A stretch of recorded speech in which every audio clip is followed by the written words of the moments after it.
So my name is Mattia Rattaggi. I live in Zug since 26 years. I'm an advisor in the crypto space or Web3 space since about 10 years. And I'm totally dedicated to the development of projects in that area.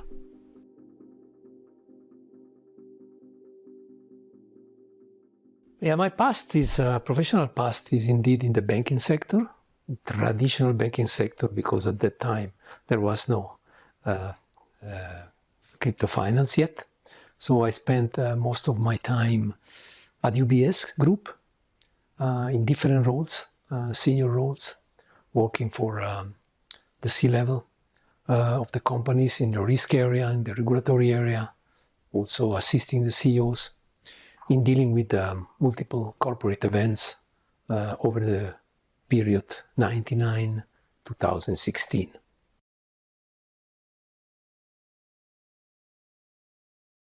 Yes, I must say first that at UBS I was very privileged because I happened to be active at the senior level during a period in which UBS experienced a lot of good and bad corporate episodes. We went from the very successful story until 2007 down to the problems experienced with the subprime crisis. Then following that, what I call the banking secrecy crisis for Switzerland, and then ending in the too big to fail regulation that was negotiated and then implemented. And this is the important background because on the one hand, I learned enormously. On the other hand, it made me professionally a bit tired. Banking business became quite dominated by the straitjackets of compliance and regulation, and this didn't really match with my nature.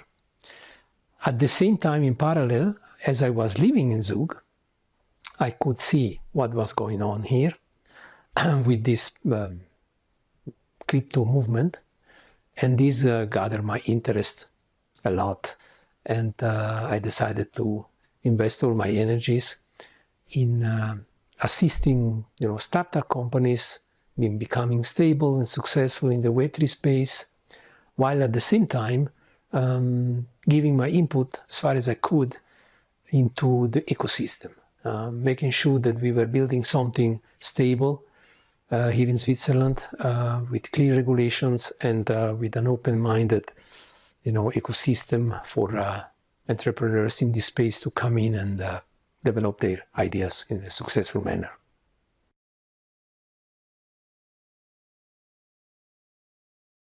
I only get engaged emotionally and with all my energy in things that are really new. This is very important for me, the innovative part. So if I look back, I think the first significant project was certainly the establishment of the first, I think worldwide, the first crypto bank called SEBA, and then now Amina, which was basically bringing to the market the first integrated financial services provider, integrating fiat and crypto in a way that still now doesn't exist anywhere else, except in Switzerland for Signum, of course. The second project was Ficus AG and the fully owned Bitcoin Capital AG. Ficus AG is a manager of cryptocurrency investments, and the Bitcoin Capital is an issuer of structured products backed by cryptocurrencies.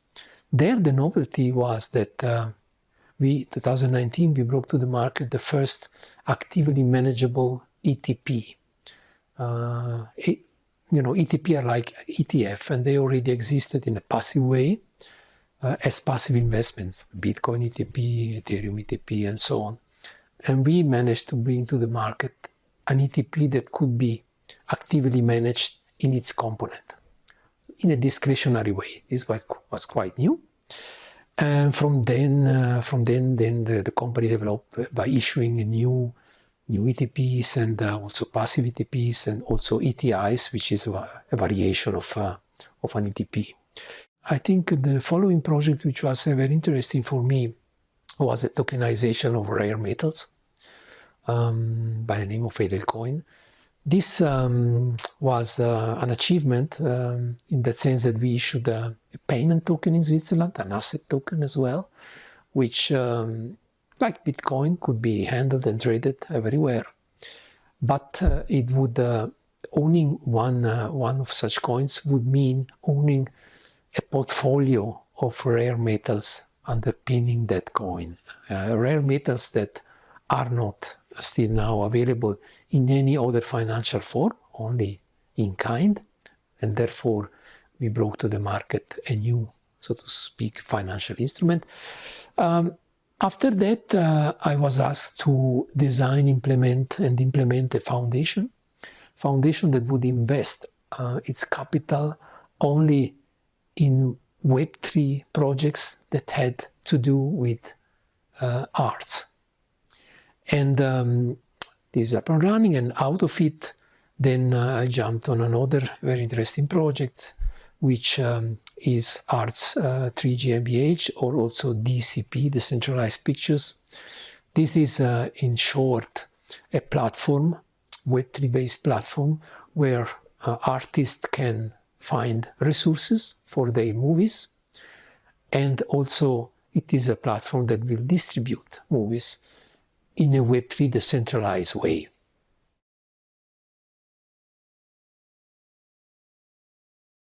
Now, Zug was not boring. Zug was always a very good place to live. But it's true that the cryptocurrency revolution brought a lot to the town. Not that the town transformed itself in the way it looks like, or in the way people behave in town, of course not. Also the institutions remain the same. But the spirit, I think, changed in a positive way.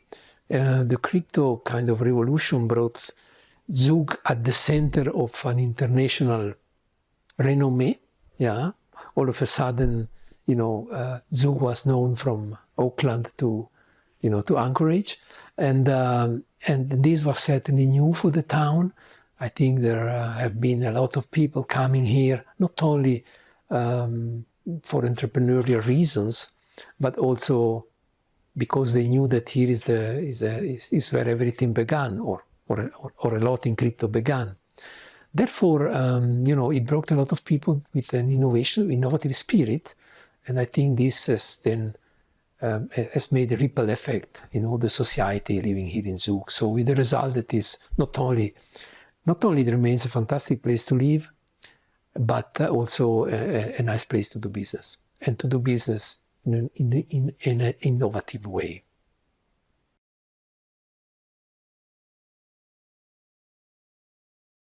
When I was at UBS, anecdotically, in late 2009, I did read the Satoshi paper, but I was so busy with corporate priorities that I put it aside. Now, the first impression was the idea that I have read something revolutionary. And this has been then confirmed. And by revolutionary, I really mean the core of it. And the core of it is that for the first time in history, someone had devised a way to transfer a digital property peer-to-peer in an economically valid way without the necessity of having something or someone in between, attesting the transaction. This was something that I remember I noted and I say, wow, I don't think that this existed before in history, in human history, and as we all know where it went, right?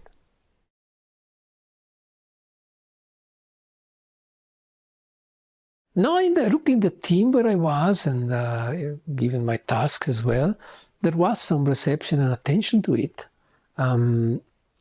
Because very simply, this came out more or less in the middle of the subprime crisis, where the banks, of course, took a reputational hit, and therefore it was noticed as a manifestation of a part of the society that was really unhappy with the way the intermediaries were doing their job.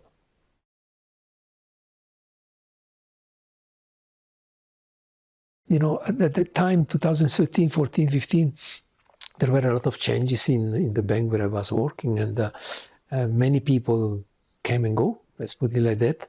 I understood there that there was a clear market and a clear need within view of making a positive impact for this nascent industry of my expertise. And this was something that I say, this is very interesting. I can put at work my experience for the benefit of a new innovative industry.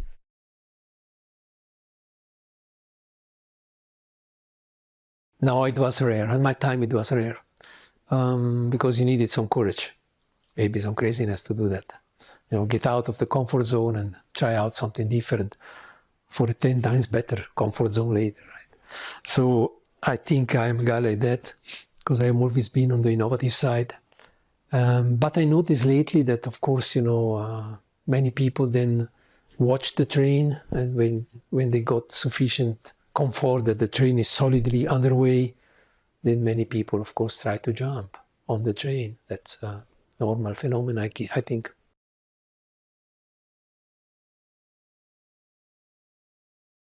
Yeah, the ICO boom is a very important event in the history of crypto finance. I joined just before or at the boom, so to speak. And it has been very important from different perspectives. First of all, I think for Zug very important because the ICO boom came only because Ethereum was launched and was launched here. The ICO was a new way to collect money, to fund projects, and it was extremely and very fast, very successful, to the point that obviously it got the attention of the regulators and also of the politicians after a while when it got a certain dimension, which then triggered the start of the regulation of crypto finance. I think if we go back, we have a key event, at least here in the Crypto Valley, but by that time in 2017, this means the only place in the world, we had one big ICO that collected in 15 days, 230, I think, million of dollars, the Tezos ICO. And obviously this was an important event for a small place like Zug, and in general terms, I mean, very successful fundraising. And this was followed by many others. And this obviously raised the interest of, and the worry as well, of the politicians and the regulators.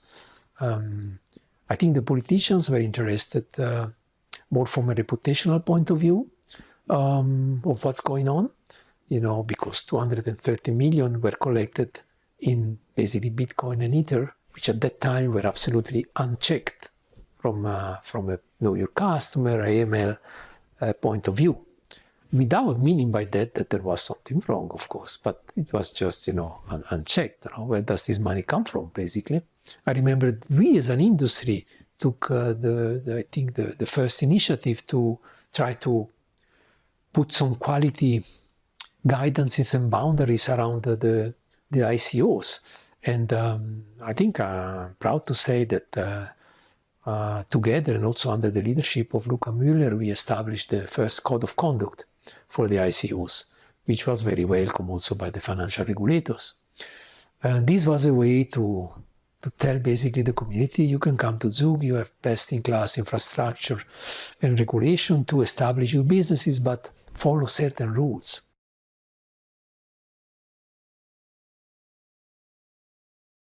Well, what happened here by basically welcoming persons like Vitalik Buterin has been a unique event globally. Yeah. In no other countries, no other municipality happened this. It happened here, and as a consequence, all like-minded innovators across the globe, being there in Europe or in US or in Australia or anywhere else, they saw Zug as the place to go to realize their dreams. And it happened really like that. In 2017, you could walk in town and meet people from all over the places. This was the time where where the journalists from The Economist came here, from the Financial Times came here. I even was interviewed once by Vanity Fair. Can you imagine? I mean, you could run in town and bunch into all sorts of people curious to ask, where is crypto? Where does it take place, etc. This was a unique phenomena, designed not to remain unique over the years, as we know, and certainly we all welcome that Zug has now been replicated in many other places, because that's where the technology should go, should be embraced everywhere.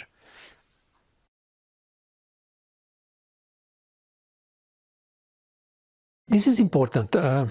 Again, we can never praise enough the attitude of the authorities in this country and in this specific canton and town. Nowhere else this crypto idea has been welcomed like here. It doesn't mean that here people are not risk aware, people just would accept anything. This is not the case at all. But I think the secret sauce of this place is that authorities have been curious and open and interested in something new, yet from a background of being aware that stability, that systemic problems should be avoided, that consumers should be protected, investors should be protected. All this is the clear background of everyone here around, right? But nevertheless, when things begin small and are new, they deserve the attention and not prejudgments.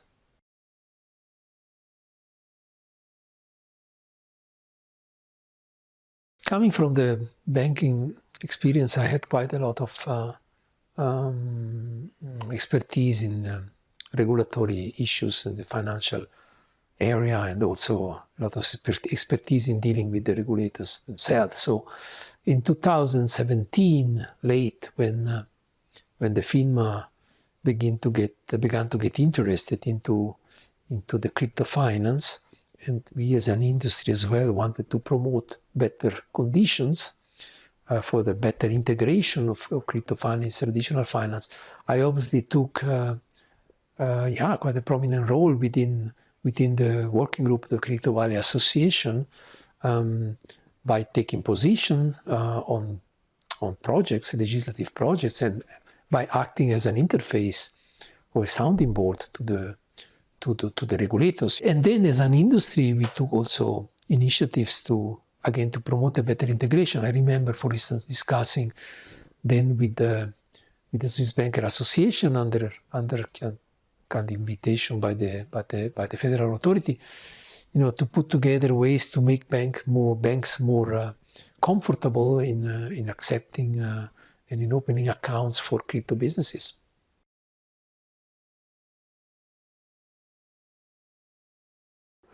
Yeah, the banks saw crypto in a negative way, because at that time crypto was still associated with illicit businesses. And so I kind of understand the view, because why should a bank that makes a lot of large majority of revenues with licit traditional businesses get involved in crypto for very little revenues, but with the big risk of tainting the reputation, and then as a consequence losing a lot of businesses. So the attitude of the banks is to be understood under that light.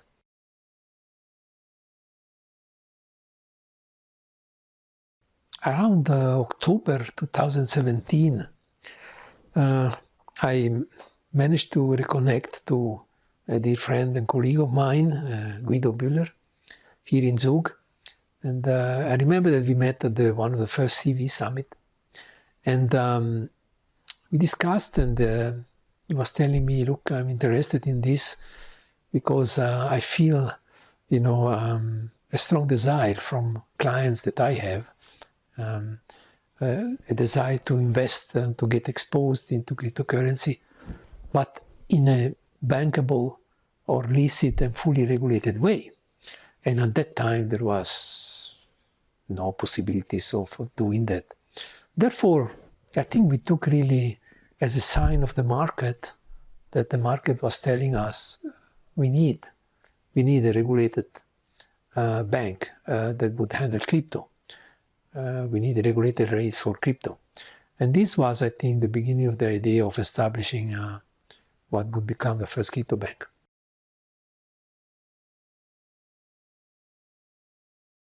I think, yeah, that crypto banks like Amina and Signum were the bold catalyst of what then was to come, and which is still going on and will be going on for a while. So the kind of perfect seamless integration of crypto and fiat, which at the end of the day simply means the adoption of blockchain technology in finance. This is what it means.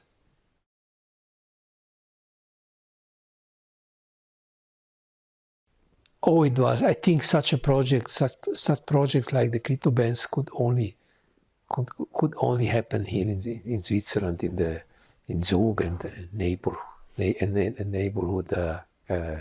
cantons, of course, because this was the place where crypto was mostly welcomed. Therefore, there was already the beginning of expertise being built here, and also it was a place where the regulators had demonstrated to be very open in a constructive way towards this novelty.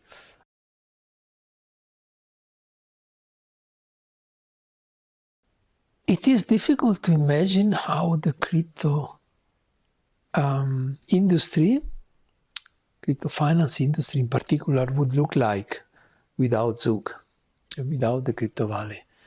I mean, it is tautological to say that it would be different, but the history has been such that for good reasons that we discussed, Crypto Valley happened in Zug, and it developed further here in Zug, reaching it then out the whole globe.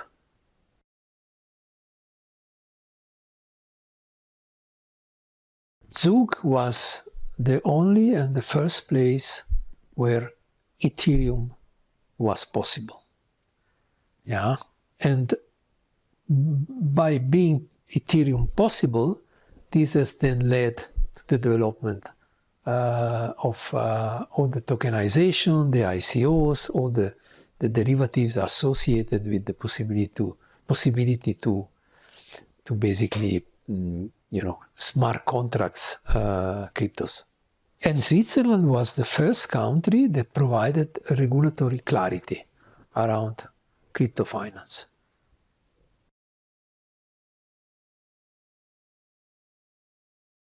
What people should be aware of as well is that, things don't happen by magic usually. And this is certainly the case for the Crypto Valley. The Crypto Valley is the results of multiple factors, but certainly it's the result of people being open to innovation while being aware of the potential risks that an innovation can carry. The Crypto Valley, as we see it now, after 10 years, we see an ecosystem that is solid, deep, broad, and untainted. I mean, there are no material scandals that happen in the Crypto Valley.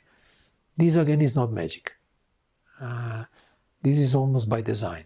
The building out of the Crypto Valley has been an interplay between openness, desire to innovate, curiosity, giving a chance to new things, coupled with an eye on the reputation of the whole system and an eye on avoiding undue risk concentrations.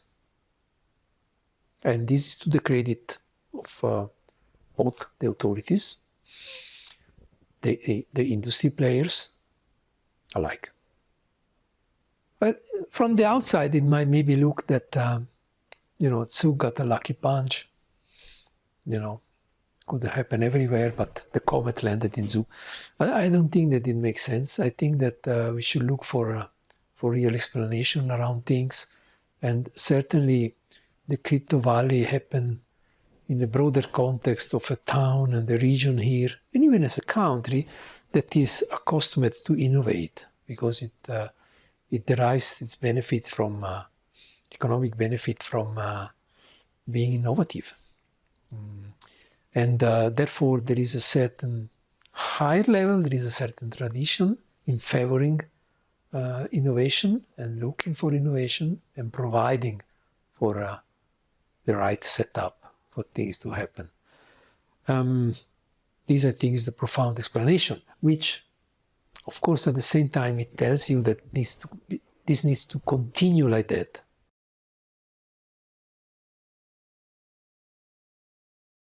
The crypto valley that we see today will not be the crypto valley that will exist in 20 years. Surely not. It is again, however, not just the magic that will keep this region on top, but it's the will and the work of the people. And it will be important, I think, for the people here, from authorities to entrepreneurs, not to sit on the success, but to watch out for the new developments. 15 years ago, in Zoo, there was no crypto. 20 years ago, there was no crypto everywhere at all. Everything was born in 2009, as we know. From that, it's easy to derive the fact that probably in 20 years, there will be things that still have to be invented or produced, of which we have no clue. So we don't have to forget the way we tackled this innovation back in 2014, 13, 15, and be mindful that we should do the same with the new thing that will come. Of course, things, they rarely happen like comet out of the blue. So the signs of what will happen are already there. You need to read them. I hold the view that the cryptography and cryptocurrency are one component of that will get together with other components, such as artificial intelligence, such as virtual realities, and will get integrated in what I called can be called the metaverse, and this will be part of our daily life in the future. And this movement will produce again new opportunities for this region to stay on top. If these innovations or if these innovative opportunities will be seen, attracted, and promoted in the very same way that has happened with crypto. Very open, but always with the view of doing something that is sustainable over time.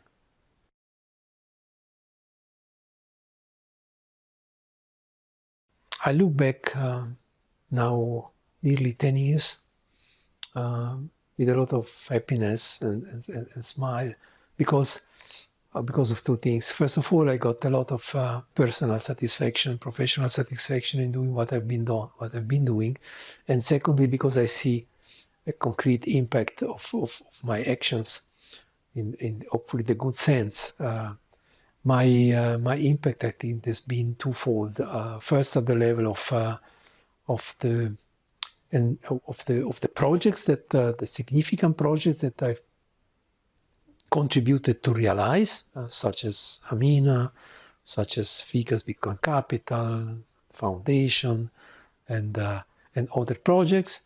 And secondly, at the level of the economic regulatory environment in characterizing the crypto valley, by always trying to push the concept of openness for innovation, but in a sustainable way, in an economically sustainable way. I think this has been my mantra, and I see that it has come into reality a lot.